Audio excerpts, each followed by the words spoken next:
while Madison was reading the gospel this morning, I looked over at George. Really? The mustard seed again? God, I ask that you anoint my heart and anoint my lips.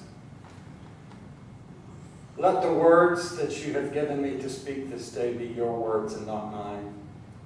Let the words that the people hear today be your words. Amen. The smallest may be the greatest. From the Gospel of Mark this morning, we have the parable of the mustard seed. And Jesus said, "With what can we compare the realm of God? Or what parable shall we use for it? It is like a grain of mustard seed, which when sown upon the ground is the smallest of all seeds on earth. Yet when it is sown in, grows up, and then becomes the greatest of shrubs, and puts forth large branches, so that the birds of the air can make nests in its shade." I am sure most of you, have heard this parable preached on many, many times. Most of the time, the sermons follow the same belief that if we just have the faith the size of a mustard seed, then all things that we wish and pray will come true. It is said that if you have the faith the size of a mustard seed, you could say to the mountain, "Move to the sea," and it would be so. Mighty powerful faith there. These sermons have always left me feeling somewhat inadequate, insulted, and offended. Are they telling us that if we cannot move mountains, then we are people of little or no faith at all? You still can't pray away the gay. I don't care how big your faith is.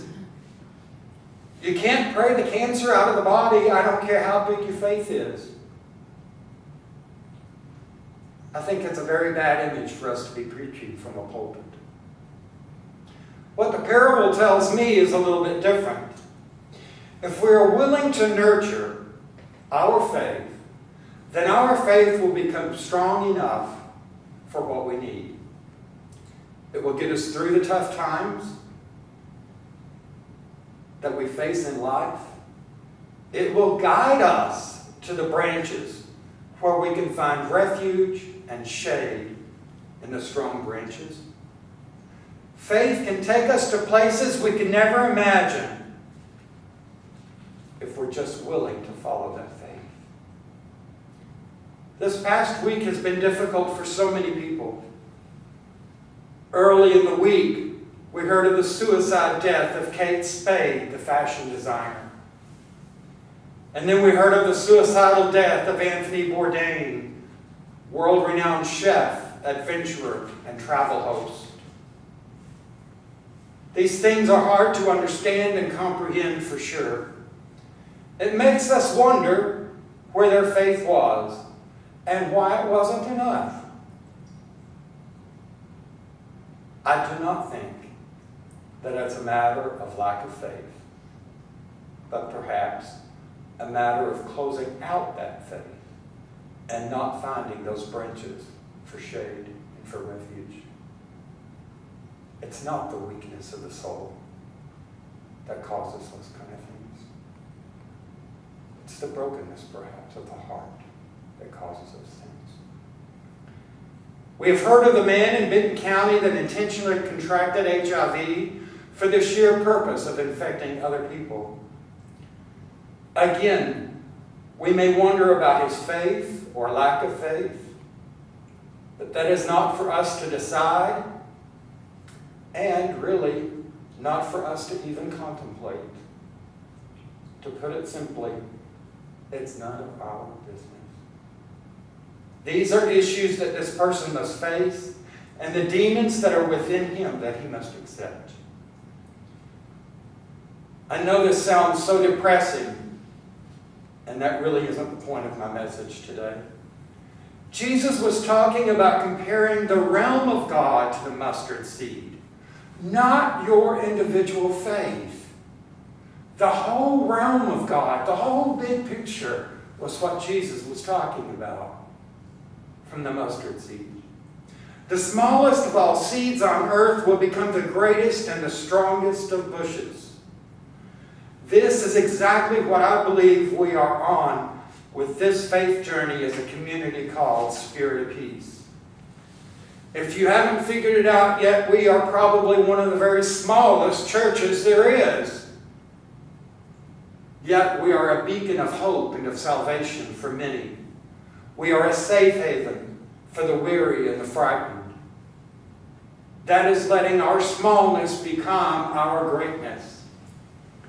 That is the way we let people know of the power of our God through the power and the strength of our faith. Because of the faithfulness of the few here in this church, we accomplish so much. We accomplish a lot of the good works of the realm of God.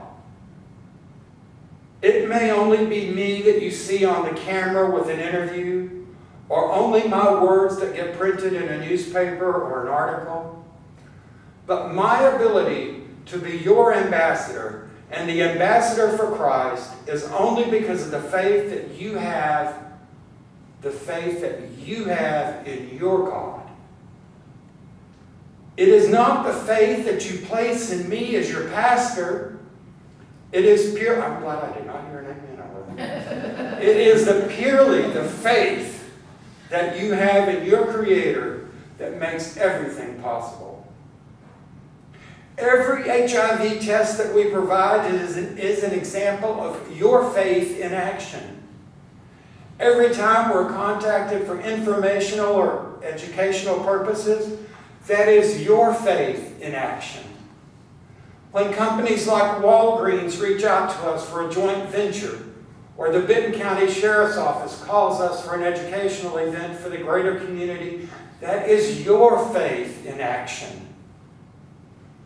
A new organization called Sources in Northwest Arkansas has reached out to us for a meeting next week to find out how we can help them with people with disabilities and how they can help us. That is your faith in action. The ability that I and Reverend Roy have to be present in the community is what the works of the realm of God is about. All of these things are possible because of one reason and one reason only. And that is because of the strength of your faith that makes all this possible. Your faith, which is shown in your giving of your time, talents, and tithes. Your faith in attendance is important so that when the lone stranger comes through that door, they know they're not walking a journey alone. How many of you remember the stories of the old MCC days of people driving around the block several times before they get the nerve to even pull into a parking spot? Then they might pull in one or two Sundays and sit in their car and just watch who goes in and out. And then after a month of this playing a game of watching the door and driving by, they finally get the courage to step out of the car because they figure out the timing of when the largest group walks in together. And they walk in that place and they usually sit on the very back row, and as they begin the service, that person begins to fall apart, begins to start crying because they're finding their relationship with Jesus Christ. That is that little grain of mustard seed. That is the faith that makes the realm of God possible. And that's what we are about at Spirit of Peace. People come and people go, and that's wonderful. Every time our paths have crossed with another person, let's hope that they can walk forth from this place and say to another person, you look lonely and scared. There's this queer little church called Spirit of Peace. Go visit them. That's your faith in action. All of us All of this is what Spirit of Peace truly is being about. That strong bush with branches of comfort, shade, and refuge for all souls.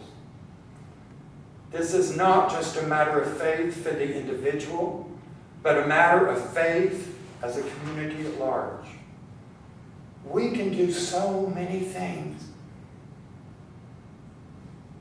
if we take faith in what the gospel says of the seed just being thrown on the ground, and out of that comes the greatest of all bushes. What if we really cultivated and nurtured it and took care of it?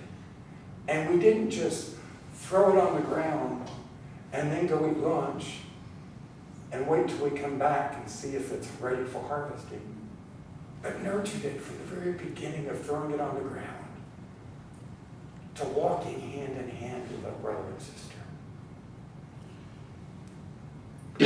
That's what next week's about.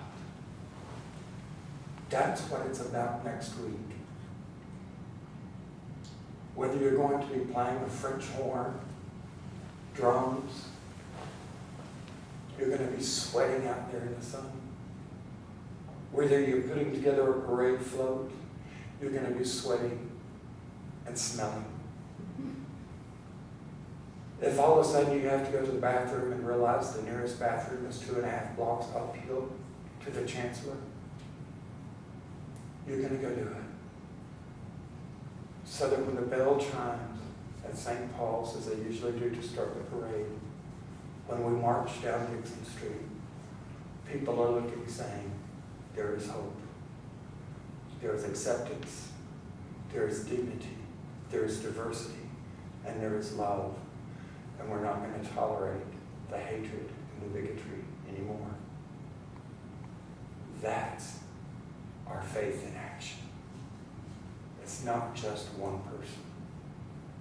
It takes all of us. It's like trying to raise a little baby.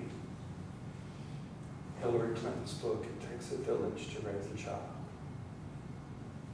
Guess what? It takes people with a big heart to raise respect. And that's what faith is. That's what our faith is all about. That's the realm of God. Remember, we can do many things if we keep in mind all things are possible through Christ who strengthens us. Amen.